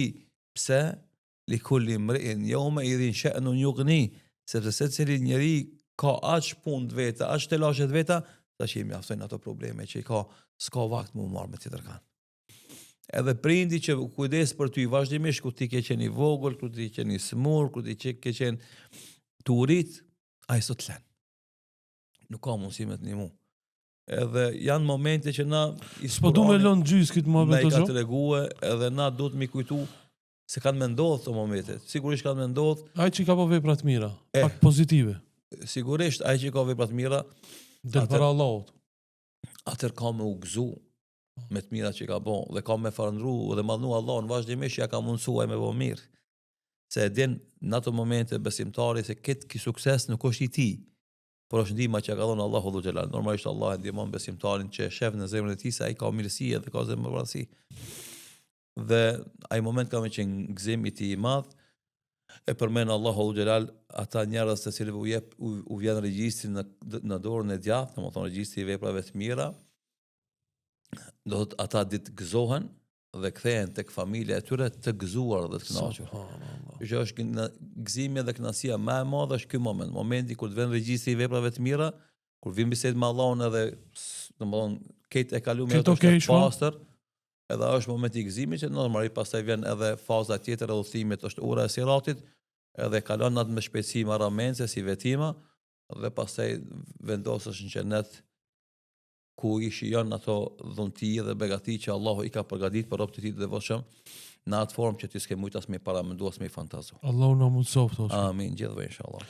Një pikë që e kum regjistru është nga hutbeja, është pa pendim nuk ka shpëtim. Po, do të andaj na kur flasim për vdekjen, që është fundi i jetës son, është fundi i mundësisë me bo vepra të mira, po edhe me bo vepra të këqija, i themi njerëzimin përgjithësi, ti vazhdimisht duhesh me u pendu, se pendimit ndihmon me i fshi gjunat e tuja, edhe me të met veprat e mira tyje që i ke bo, ku dash para Allahut me pas llogarit të lehtë edhe me llogarit domethënë të suksesit. Pra atë pejgamberi sallallahu alaihi wasallam tregon hadithin e tij se Allahu i Madhëshëm e shtrin dorën e tij të pranimit të pendimit gjatë natës, që të pendohen ata që kanë bërë mëkate gjatë ditës. Dhe shtrin Allahu i Madhëshëm dorën e pranimit të pendimit gjatë ditës, që të pendohen tek Allahu ata që kanë bërë mëkate gjatë natës. E tash kjo mundësi i vjen njeriut 2 herë në ditë. Njëherë i vjen mbrëmje, kur e ke përfundu angazhimin e ditës, dhe njëherë të vjen sabah kur e ke përfundu angazhimin e natës. E ti nëse se shfryzon këtë rast, që të epë Allahu xhelal 2 herë në ditë, u pendu tek Allahu për gabimet e mundshme, gabimet eventuale ose gabimet konkrete që ti i ke bo. Atëherë si kemi shku te Allahu i Madhëshëm. Edhe andaj na i themi pse ndëlidhet kjo me vdekjen, sepse siç ka ardhur në hadithin tjetër pejgamberit sallallahu alaihi wasallam, idha amsayta, u që është fjala e Omerit radhiyallahu anhu, ndëlidhet me hadith pejgamberit sallallahu alaihi wasallam, idha amsayta fala tantadhir as-sabah, kur të bish në akşam me flet mos e prit sabahun. Wa idha asbahta fala tantadhir al-masa, e kur qohesh sabah mos e prit akşamin. Dhe kjo është shumë e vërtetë. Sa njerëz i kanë rënë me flet, me shumë plane, me shumë ideja, me shumë qëllime, që kur qohen sabah kanë mirarizu. E pa sabah, ai te Zoti vetë ka shku. Sa njerëz janë çu sabah me plane dhe me qëllime, e s'ka mujt me mri akşamin, me ty e realizu asnjë për qëllimeve të veta. Subhanallah. E pendimi është i kërkuar në këto raste sepse gjithë na kemi mangësi dhe gabojmë edhe dobësohemi, e të kërkojmë falje çdo herë kur shtrohemi në shtrat para te Allahu xhelal dhe të pendohemi tek ai, që nëse është kjo nata e fundit e jona që na e kemi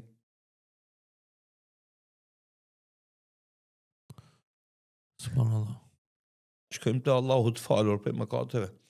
E nëse na jetë Allahu të vazhdojmë me vepra të mira, që mos kemi nevojë me kërku falje, më tepër sa kemi nevojë me kërku pranimin e këtyre veprave që na i bëjmë.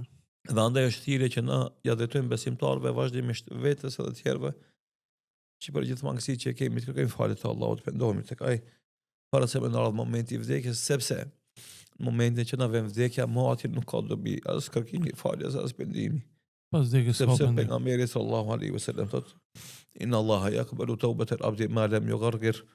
Allahu pendimin e robit ti, derisa nuk i vjen shpiriti në fitin e tij.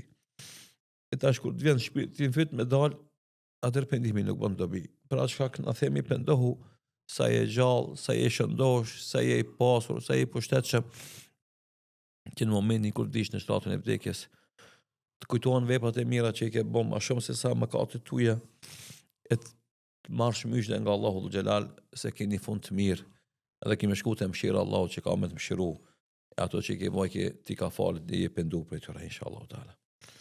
Pika e 5 që e kom regjistru hoxhë ndërum, tentimi për arsyetim në ditën e gjykimit. Njeriu do të përpiqet të justifikohet.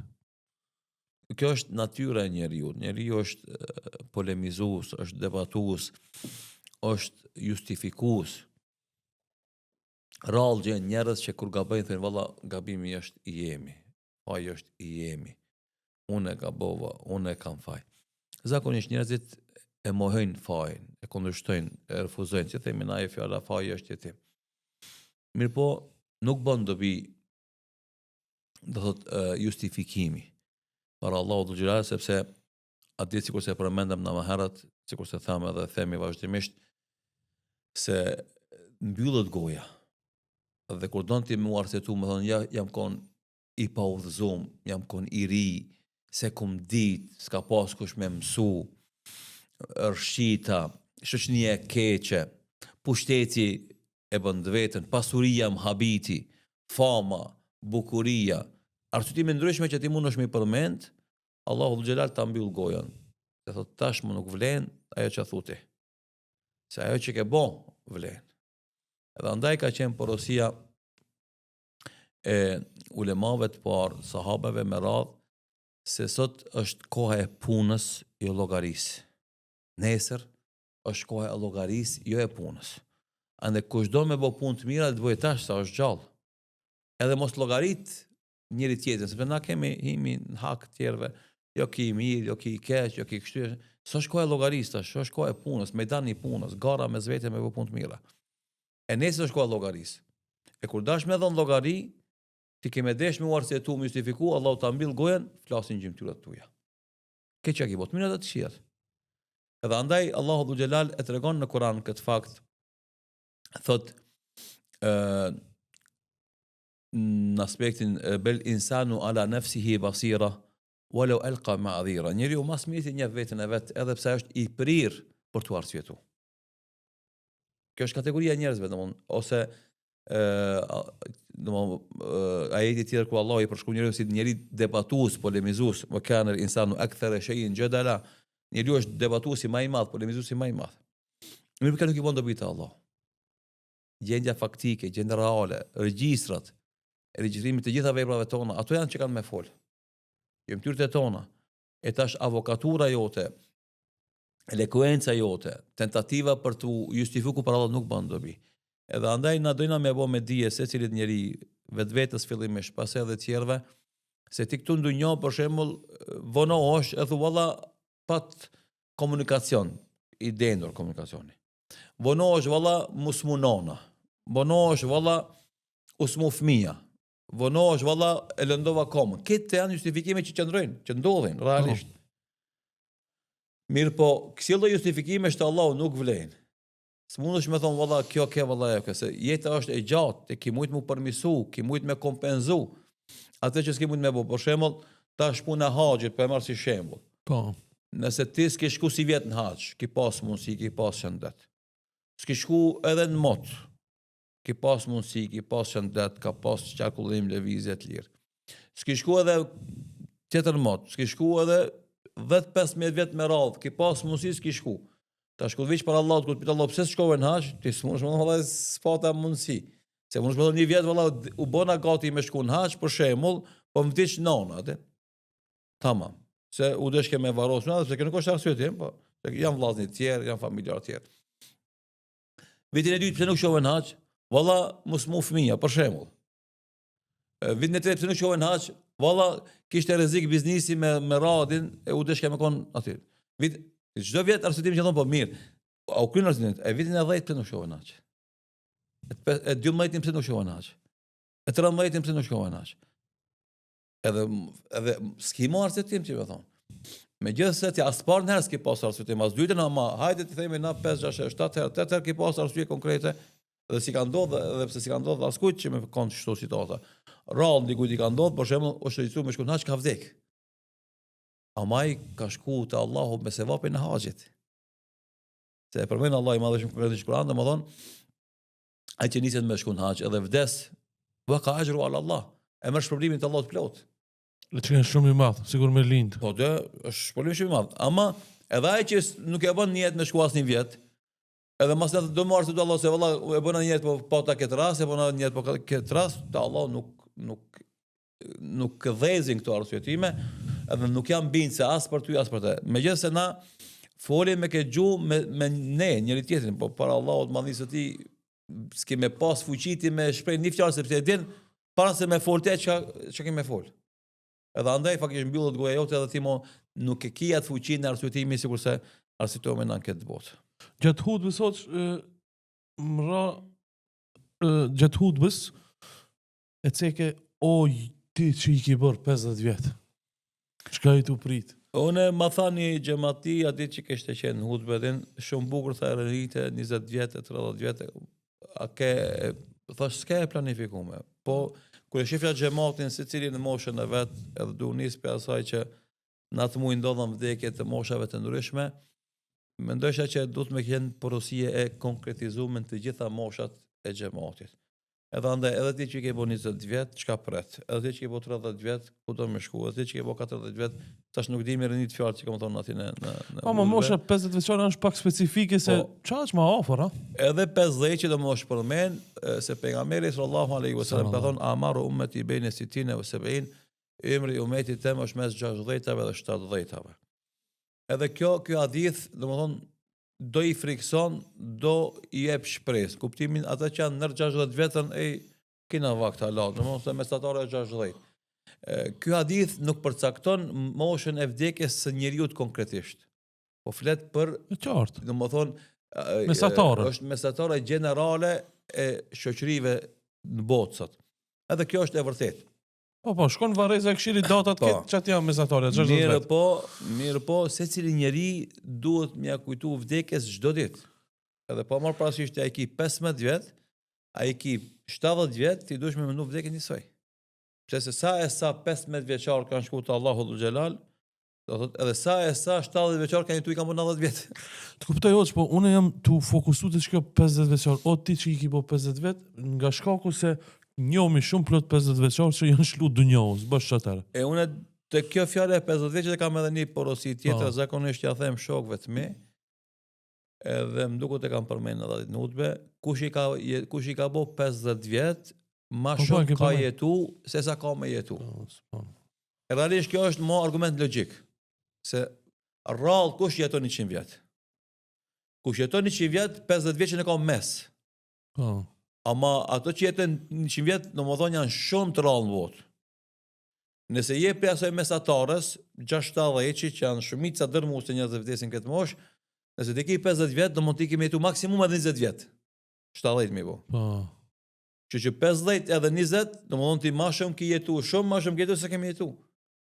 Se 50 që do mund 20 që 50 që është do mund 2 fesh e gjysë ma shumë se sa 20 që. Edhe për këtë arsye, 50 që është shumë mosh e rëndësishme për me kuptu se shumicën e jetës e ki kalu, që i themi na gjysmë shekulli. E dyta ajo që e përmendet ti, se fatkesisht shumë njerëzve udhëzën disa kandila për dunjon qatë mosh. Edhe kjo ka logjik se njeriu kur i von 50 vjet është shumë më i pjekun, ka më shumë dituri, ka rreth më të gjon, ka rreth më të mirë. Edhe këtë kjo i mundson atij për shembull me mujt me shfryzu, me materializu këtë të arritur, këtë atë investim që ka bërë deri në këtë moshë, edhe mendon, kanë herë i mashtruar, kanë herë i bindur, kanë herë i suksesshëm, se nëse shfryzon optimalisht 50 vjeçin deri në 60, maksimumin e punëve të mira mund mi bë. Mirë po, kjo s'është problem vetvetiur nëse nuk është llogaritë të ahiretit. E qartë. Pse ti nëse për shembull je profesor universitar dhe bo akademik ose doktor shkencash, normalisht mas 50 vjeçve studimeve, leximeve, gjërat i ki më të pjekuna edhe më të sakta se ato që kur i pas 25 vjet, 30 vjet kur i sos magjistraturën, doktoraturën në fazën e parë. Nëse je mjeshtër zanat që domethën, mas 30 vjetëve punë e ki zanatin më të pjekun se sa para 30 vjetëve. Secilin profesionin e vet, domethën kur i ka bën një 30 vjet punë, ka përvojën më të madhe dhe më të mirë dhe është më i përgatitur për me ja dhon hakun asaj pune. Por na pse përmendim 50-ën edhe vdekjen, themi se tash o vëlla, po është e vërtetë se mundësitë i ke më të mëdha, mundesh me pas më shumë fitim, mundesh me bë më shumë parë, mundesh me bë pushtet, ama nisi ndije se edhe jeta jote shumica ka shku. E tash ti ke që don ti me ndërtu sot, brenda 50 dhe 60, ti mundesh mos me mri me gëzu. Mundesh me mri me bë. Ama mos me mri me gëzu. Edhe ki me lon. E tash çka kemi shku dikon tjetër që nëse s'ki punu për atje, atë të bëhe shumë pishman pse 50 deri në 60 e shfryzove me rregullu statusin tan ekonomik, social, e kështu me radhë urban në dynjo, ati tu bogati me lon dynjon. Dhe kjo si i vjen, për shembull, ti je me një banes me qira. Edhe mundohesh me mbledh parë me ble një banes 3. Ama i ki bo 50 vjet, i ki bo 55 vjet, i ki bo 60 vjet. Edhe tash ti thue, a kënej, për shembull, i ki bo gati valigjet për me lon këta qytet. E çfarë logjike ka që ti tukon me qira, a ki vendos me praktisat qytet, me ble banes 3 për me jetu në qytet. A ki me shku. Ti tash, logjika është që ti ke se ke me qira. Para që ke mbledh mos ble banes këtë qytet, se ti ke me lon. Po ku ke me shku, të e qyteti ble një banes, ati ke me jetu. E porosia jonë është në lidhje me 50, është ti mo je ki fillu me mbledh valigjet, raqet tuja, torbat tuja, kuferat tuj. Ki me shku dikun tjetër me jetu. Mos me ndo me investu këto. Fillo me investu atje ku ki me shku. E kjo fatkesisht mungon, në më dhonë të njerëzit 50 vjeçar u qelet do thot pasioni për punë, për shtim të fitimit, shtim të biznesit, zgjerim të fronteve, luftë, domethënë e pa kuptueshme për pushtet, ashpërsi, egërsi në luftë me bryla ndaj njëri tjetrit, me mbietu, me u forcu, me dominu kështu me radhë, a veç më na kena filluar me mbledh valigjet tona se nesër kur tham, domethënë shumë shpejt, veç kena me lona këtë vend, kena më shkruaj tjetër. Atje çfarë pozitë kena? Nuk kena të pununa me pozitë madhe atje, me pas pushtete, me pas fame, me pas grada të larta. Ti s'ke bë kur gjë për atje. Çka je të bë këtu? Pse Allah merresh me këtë punë? Lënë mshela kemë shku. Kjo është qëllimi i 50-qit, edhe kjo është poentimi i 50-qit, se unë mendoj se kush i ka bë 50 vjet, ka bë çka ka bë pi të mirave, elhamdulillah ti Zotit i suksesit, ka bë çka ka bë pi të këqijave, veç mo duhet fillohet seriozisht pendohet, sepse ka dhe një hadith tjetër që thot pejgamberi sallallahu alaihi wasallam, a'adhar Allahu ila rajulin balagha 60 min al-umr falam yatub. Allahu i ka dhon maksimum hapësir arsyetimi atij që i ka mbush 60 vjet edhe s'është pendu. Kjo vetë është 50 edhe 60. Hadith shumë i bukur. Domthonë nëse ti deri 60 vjet si e mush men, mas 60 vjet s'mundesh më mush men. Edhe na çka po themi tash, domthonë 50 e 60 si e kemi lidh, se nëse ti 50 vjet ki kalu pa shumë punë të mira. Themi na tash pendohu që s'paku pren 50 deri në 60 ta mushish me vepra të mira, të mëdha. E mas 60 do të fillon me të lënë shnete, s'mundesh me bë punë të mëdha për ahiret. Kemi bë të zakonshmet, edhe me dobësi normalisht. Mas 70 e zotën pleshnia e bën vetën, ti shumë pak punë të mira të mëdha mundesh me bëj, bën të zakonshmet. Që shkosh te Allahu, kur shkosh te Allahu ti gëzohesh, nëse ke bë 50 vjet punë për dunjë, do flas pi 15 vjet, pi 20 vjet, flas 30 vjet ke punë për dunjë. Tash në 10 vjet moshë të rasta me punë të mira për ahiret. Kur shkosh te Allahu, kish para vetes mjaft vepra të mira që ta mbulojnë ose e rrandojnë atë jetën që ke qenë, s'po flas në gjuna, pe ke qenë gaflet, pa një vepër të madhe të mirë e cila ka me të zu para Allahut. Kjo si në futboll, në minutën e 90 bëra me një 2-3 golla. Po. Hoxhë E kthen lojën faktikisht keqësisht favor tonin. Po, favor tonin. Gjatë hutbës hoxh thove, krejt ne që jemi në xhami pas 20-30 vetëve, shumica s'kemi me qenë. Valla, pejgamberi sallallahu alaihi wasallam një ditë i drejtohet muslimanëve në Medinë, i thot sot e 100 vjet. Askush për juve që është gjallë, s'ka me qenë gjallë. Domthonë për këtë botën fletaj, do të botën Medinës. Edhe kjo është e vërtetë. Se për shumë na në xhami që kemi thonë, xhami kemi pas na pleq, kemi pas 5-6 vjeçar, kemi pas 40-50 vjeçar, kemi pas edhe më të ri. Ama shumica dërmuese, domethënë aty me që i kanë ka 40-50 vjet, mas 20-30 vjetëve, domethënë kanë qenë të vdekur. E kjo është pasqyra e cila jep shumë mesazhe, po ai që është në xhami edhe vdes mas 10 vjetëve, 20 vjetëve, ka shka merr me veti. Po në çat moment kur ky është në xhami, dikush tjetër i njëjtës familje, i njëjtës shoqëni. Nuk është xhami, po flas për ditën e xhumos, tash xhamia falën në xhami, s'mund të falën në shtëpi. Atë ditë xhumoje, ku ky ka ardhur më ka fal, e ka pas shokun e vet, kolegun e vet, kushërinin e vet, kushin e vet, i cili s'ka ardhur më fal në xhami. E tash ta kemi në një fotografi, për shembull, është një fotografi shumë interesante dikon. Po çfarë doshta me ecë në Kairo? Në botën arabe në Kairo. Domethënë, më fal që po ndërprej hoç, është një fotografi shumë e bukur e para 100 vetëve, 1902-3, ku një pjesë falen në xhami, Jo, në bord xhamis, po. një pjesë tjetër aty i ka kap fotografia, shesin e shohin jetën e këshirin biznisin, o kupton.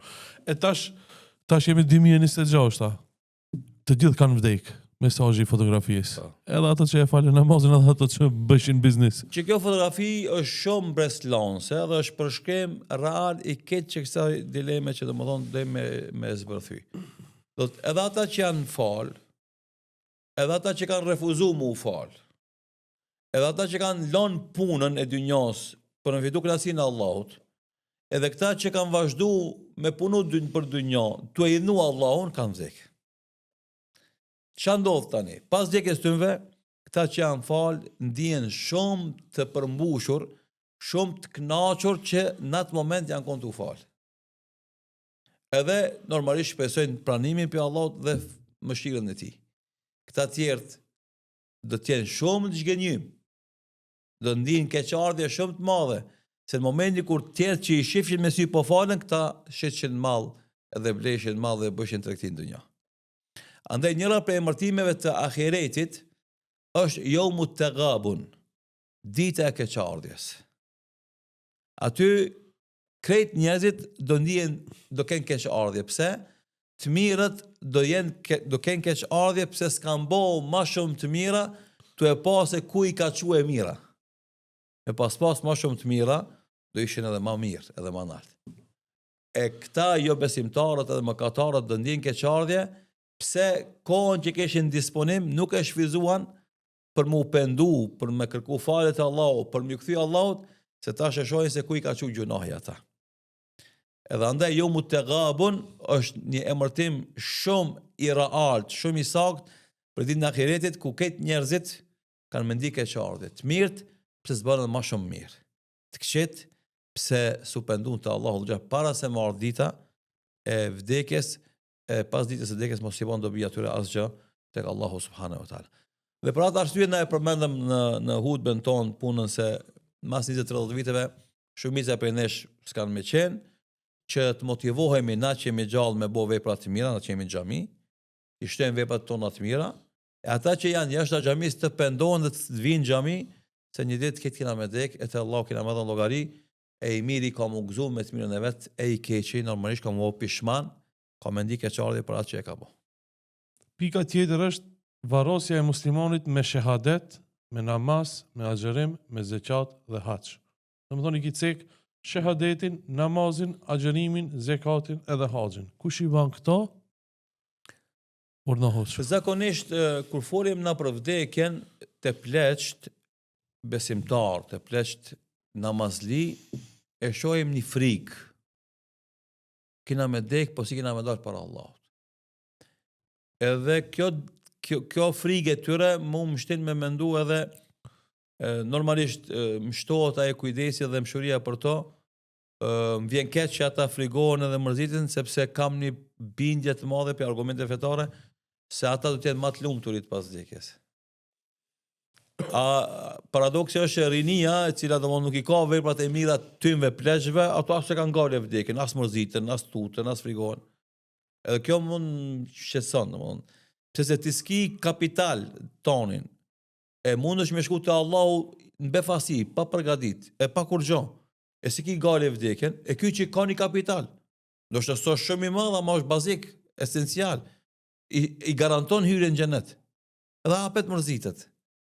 E këtu është e komponente e besimit, e kuptimin e dashnisë për Zotin dhe madhërimit të tij, që plaku besimtari, cili e thot shahadetin, e fal namazin, e xheron Ramazanin, e jep zekatin, e kryen haxhin, edhe ka frikë, a thu vallë Allahu mi ka pranu, edhe a thu vallë janë të mjaftueshme këto unë me shpëtu. Ne i themi këtij njeriut që kjo ndjenja jote ka me qenë shumë e madhe për me shpëtu. Se ti e shpreh dashnin tonë për Zotin që e ki, edhe madhnimin për te. Se e din se sado që ke bon është pak për te, për madhnin e ti me bon. E që kjo ndjenja është ndjenja imanit. Kjo ndjenja i mundësat ti me shiju kënaqësinë e imanit.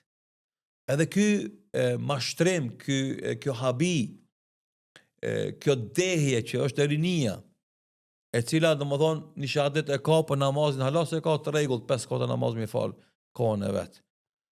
Gjumon do është e fal, domethënë për namazit i ikin. Agjerimin do është e bën, po e bën formalitet sepse nuk ka namaz të rregullt, nuk ka dhikr, nuk ka lexim të Kuranit, nuk e shijon iftarin, se shijon syfyrin, nuk i ofron iftarin si syfyr kërkuj se Allah pe buxhetit babës. Haç zotën se mendon me shku zeqat, thot Allah s'kam pasuri teme me dhon zeqat.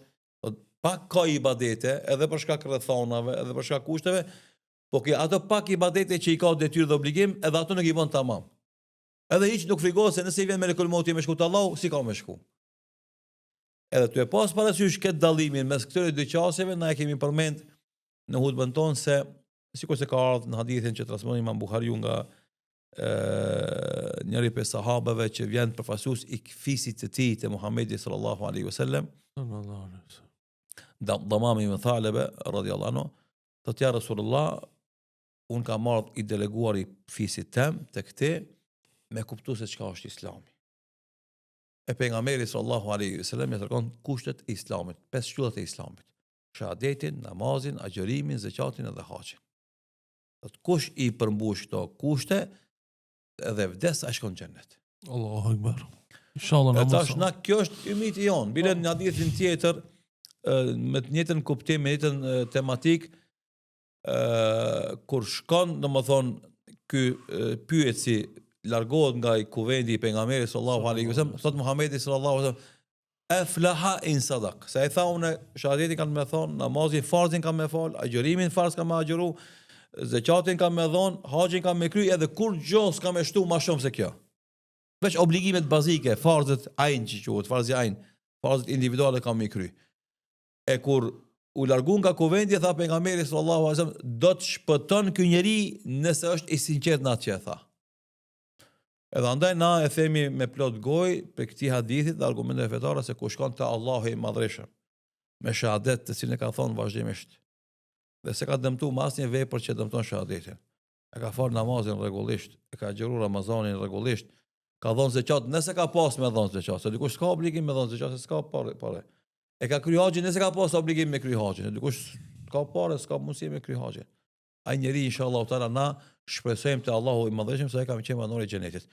Edhe realisht kur shkojmë në varime të njerëzve të kësaj kategorie, jemi shumë me lehtësi edhe kur flasim, edhe kur lutemi, edhe kur ngushtojmë familjarët, do të na shkojnë fjalë shumë lehtë edhe shumë mirë. Se kemi shpresë të madhe te Allahu i Madhreshëm, kemi një lloj bindje se atë ka me kapur rahmeti Allahut dhe ka me shpëtu.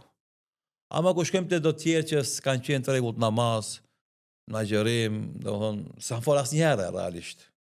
E ke shumë vështirë me dhënë një lloj shpresë, një lloj kushtimisht për ta garantë se sa ai ka me shpëtu. Normal shahadeti është i madh edhe ka vlerë te Allahu xhelal, po edhe namazi është dëshmia, është vula e asaj deklarate. Domethënë nëse ke shahadet pa namaz, e ke deklaratën pa vulë. E sa të bon dobi një Allah e din, inshallah Allahu i falë i mëshiron të vdekurit tonë. Varrosja e muslimanit i cili nuk e ka fal namazin. Njëra prej problemeve që unë mendoj se pak kemi tu fol na, edhe prej temave që i komenduar në momentin që do mi pet rastin me majt hutbe dikon në xhami, se sikur se e dini jo, unë nuk jam hatib i rregull në xhamia dhe maj hutbe kur ftohem për dikujt për xhallarëve këtu mbrenda apo jashtë, e sidomos kur është hoxha Muharrem Ismaili në angazhimet e tij në udhëtime, Allah e shpërbleft dhe jep shëndet edhe ymër dhe suksese në karrierën e tij, angazhimin e tij në shërbim të davetit. Ai do thotë më fton edhe kërkon që ta zëvendësoj në hutbet e tija dhe çdo herë kur mi për rastin domthon mendoj gjatë kohë për temat që do flas, njëra prej temave që mendoj se ja vlen të veçohet me hutbe edhe të përsëritet pak më shpesh për xhallarët tjerë është rëndësia dhe vlera e faljes së namazit. Për analizës që i bëjmë në jetës të komunitetit fetar musliman të na shqiptarët, e vërejmë sidomos te pjesat e fetarisë tradicionale, sikurse është Maqedonia, domethënë një pjesë e Kosovës, e vërejmë se kanë krenari të madhe me islamin si identitet të vetin, janë të guximshëm në mbrojtjen e islamit, që janë tipare shumë shpesh dhënëse edhe tipare karakteristika burnore që duhet mi pas kush është musliman, duhet me kon krenar me fenë e tij. Që do të thonë me kon anti dikujt, po thjesht duhet me kon krenar pse je musliman. Nuk duhet me kon inferior në shoqëri pse je musliman. Sikurse tentohet tash kohën e fundit për qarqeve islamofobe, anti-islame me e shëndru islamin si leqe. Domethënë edhe tash ti me të ardhmarrë pse je musliman. Jo. Na do të kon krenar që na musliman, kemi kontribu, domethënë shumë na për fenë Allahut të Madhreshëm, shumë kemi kontribu për kombin ton shqiptar, shumë kemi kontribu për vatanin ton, shumë kemi kontribu edhe për ti jo muslimanët që jetojnë në Ballkan përgjithësi. Edhe na do të kon shumë krenar për këtë punë, edhe kjo është këtë ndjenja, emocione shumë reale dhe shumë sinqerte dhe duhet kultivohen ato. Gjitha format. Edhe nuk duhet me liu asnjëre mundi inferior ndaj tjerëve pse jena musliman. Tentativat me lidh islamin me terrorizëm, me lidh islamin me propaganduri, me lidh islamin me kufizim. Këto janë teori që nuk pin ujë edhe nuk qëndrojnë, edhe janë demantu me dekada dhe me shekuj dhe kanë me demantu vazhdimisht të pavërteta. Mirë po, të pjesa tradicionale fetare, të këta njerëz që kanë krenarin edhe guximin me u identifiku me islamin, kur vjen puna namazit e shef se çalojnë ata. Për shembull, ndodh që ti flet për islamin edhe për krenarin me islamin edhe vjen thirrë zoni i drekës apo i qenis, edhe ti shkon me morabdes më fal, ata që bëshin mohabet për atë kundër islamofobis nuk çon më fal. Po. Themi o vllavi jam, po këtë ki mohabet nuk bën dobi si mos falësh. Se namazi është më i madh se sa domthon ajo krenaria jote me identitetin tan islam. Kjo është shumë gjë e mirë që ti e bën, ama kjo është më e madhe te Allahu. Edhe një çështje tjetër që njerëzit për shembull e kanë keq kuptuar ose është keq interpretuar se kur ti je në punë s'ke nevojë më fal si mos kesh kushte. Kushtimisht po them se sipas atyve kushte e ban kur shkosh te shtëpia mas i qenia i fal këtë namazet, domthon edhe drekën edhe i qenin edhe akshamin kot akshamin. Edhe kjo ka dëmtuar shumë namazin, na duhet me qenë shumë të qartë edhe ta përsërisim vazhdimisht se inna salata kanat ala al-mu'minina kitaban mawquta. Ashtu siç thot Allahu i Madhëshëm, namazi është obligim për besimtarët në kohën e caktuar. Duhet na mu fal namazin kohën e vet. Nuk guxojmë na me fal namazin para kohë e as me vonu mas kohë. Çdo namaz duhet falet kohën e vet. Edhe çdo namaz e ka caktuar kohën e vet. Namazi sabahut e ka caktuar kohën e vet. Prej agimit mëngjesit deri lindjen e diellit. Dreka e ka kohën e caktuar prej kalimin e diellit nga zeniti derisa të bëhet hija objekt sa vet objekti. I qinia njëjtë sa të bëhet hija objekt sa vet objekti deri në perëndimin e diellit. Akşami si të perëndon dielli derisa të errësohet qielli. Yatsia si të errësohet qielli deri në mesnatë ose në sabah. Varrosja. Kohë që duhet mu respektu. Absolut. Edhe një besimtar, domethënë i cili don me qenë besimtar tamam, duhet me një gati namazit në këtë formë. Edhe andaj na kemi përmenë se duhet ta mendoje njeriu që vdes e shkon te Allah pa namaz, vdekjen shumë pse se thot pejgamberi sallallahu alaihi wasallam, gjëja e parë për të cilën ka më dhënë llogari njeriu ditën e llogarisë ka më qenë namazi. Gjëja e parë për të cilën ka më dhënë llogari ka më qenë namazi. Dhe në momentin që vendoset i vdekuri në varr dhe mbulohet kufoma e tij, gjenaze e tij me ponice që themi na me drasa, aty i bëhet terr. E namazi është dritë, tha pejgamberi sallallahu alaihi wasallam, as-salatu nur, se namazi është dritë. E namazi ka me ndriçu jetën atij atëherë kur s'ka me pas dritë tjetër përveç dritës së namazit. E nëse ai s'u ka fal, ka me pas vështirë në varr. Ka me pas vështirë në fundin e jetës tij, të e dhon shpirtin. Ka me pas vështirë në varr dhe ka me pas vështirë kur ringjallet, sepse puna e parë që ka më dhënë llogarinë është namazi. Se ti aty do shton, ti atë kemi pas edhe më vështirë. Edhe andaj na e shfrytëzojmë rastin me këshillu të gjithë besimtarët që mas shahadetit t'i rinë gati namazit dhe t'i japin besë Allahut, pastaj edhe të bindin vetveten se nuk duhet me lon asnjë namaz me ik nga koha e vet. Por çdo namaz me fol kohën e vet. O, që ka mos një pyetje kështu direkte. Po. Nëse një person e vendos, pis sot, ka me fol namazin, deri në vdekje, asnjë namaz nuk e lën. Ky person a hin xhenet, po Sigurisht, ose jo? Sigurisht hin xhenet. Po. Kush e ka namazin të rregullt, hin xhenet. Se pejgamberi sallallahu alaihi wasallam ka garantuar xhenetin atij njeriu që është i kujdesshëm për namazin e tij. Allahu Edhe akbar. s'ka dyshim se besimtari që fol namazin hin xhenet. E tash nëse ka bën mëkate të tjera të mëdha, ai ka mu dënu për to. Ama fundi i tij ka qenë xheneti sigurisht, pa asnjë dyshimi. Hoxha Allah të shpërbleft për pjesëmarrje, ishte një podcast shumë i mirë. Inshallah kemi dobi në ditën e gjykimit. Amin, amin. Allah e shpërblet edhe ju për thirrjen. Inshallah ka qenë elaborim me bisedë shtesë lidhe me atë që kemi thonë atë hutbe. Inshallah vazhdojmë me këshillu një tjetrin për vdekjen dhe me u përgatit për vdekjen me pendim të vërtetë dhe sinqert dhe me mbushjen e jetës me vepra të mira, që do gëzohemi ditën kur dalim para madhnisë së Tij subhanahu wa taala. Amin. Metën edhe disa pika, po inshallah kena me majtë pjesën e ditë hutbeja e cila bëri bujnë në qytet. Selam aleikum, shikues.